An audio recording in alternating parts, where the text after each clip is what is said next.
Presiden Amerika Abraham Lincoln mengatakan, demokrasi adalah pemerintahan rakyat, untuk rakyat dan dari rakyat. Pada awalnya demokrasi memang diperjuangkan untuk membela kepentingan rakyat, karena untuk menggantikan sistem tirani yang dilakukan oleh monarki di Eropa. Tetapi kita juga harus realistis. Semakin zaman semakin maju dan zaman semakin modern, demokrasi bukan lagi pemerintahan dari rakyat untuk rakyat dan dari rakyat.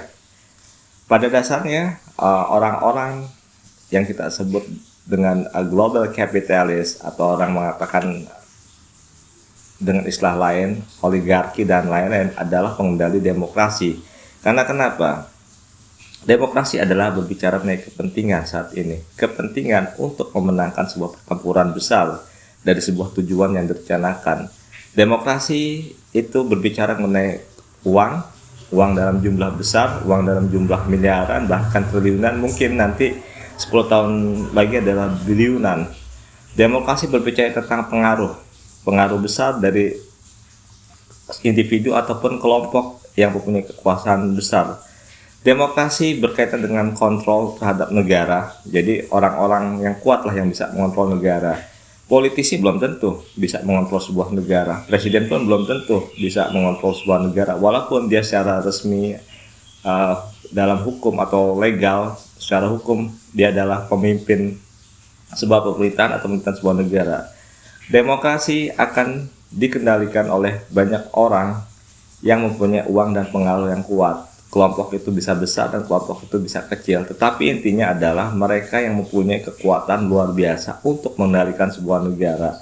Di era modern ini kita bisa melihat jarang sekali negara yang bisa menerapkan prinsip demokrasi secara murni, walaupun itu juga terjadi di banyak negara, baik di Eropa, Amerika maupun Asia.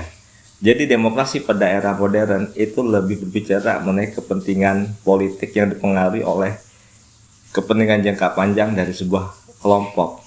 Oleh karena itu, benar apa yang pernah dikatakan oleh Perdana Menteri Inggris Sir Winston Churchill bahwa demokrasi adalah pilihan terbaik dari yang terburuk. Jadi memang tidak ada sistem pemerintahan yang sempurna, tetapi demokrasi bisa mewakili kepentingan rakyat.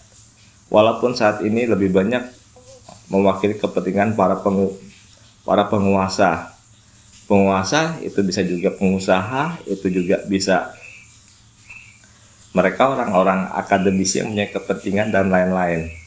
Jadi makna demokrasi yang tadinya berasal dari rakyat, untuk rakyat, dan memperjuangkan kepentingan rakyat, sudah banyak bergeser pada saat ini. Tetapi itulah dunia saat ini yang kita hadapi. Memang susah untuk berjuang sesuatu yang idealisme, karena ini berkaitan dengan uang, pengaruh, dan juga kontrol.